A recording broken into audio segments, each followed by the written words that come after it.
بسم اللہ الرحمن الرحیم۔ حدیث کی مشہور کتاب الموطا امام مالک نے لکھی۔ اماموں کے نام درج ذیل ہیں: امام شافعی، امام احمد بن حنبل، امام مالک، امام جعفر صادق، امام ابو حنیفہ۔ اذان کب فرض ہوئی؟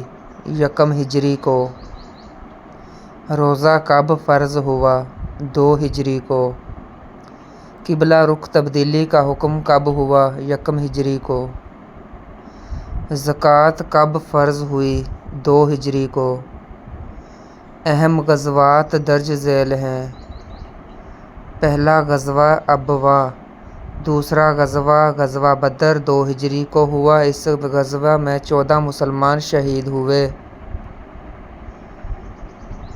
اور 70 کفار مارے گئے اور 70 گرفتار ہوئے۔ تیسرا غزوہ احد ہے، 3 ہجری کو ہوا۔ اس غزوہ میں خواتین نے حصہ لیا۔ اس غزوہ میں حضرت محمد صلی اللہ علیہ وسلم کے دندان مبارک شہید ہوئے۔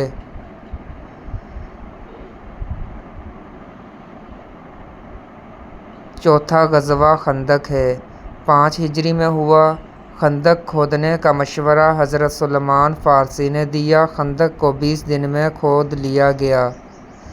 ویڈیو اچھی لگے تو لائک شیئر کریں۔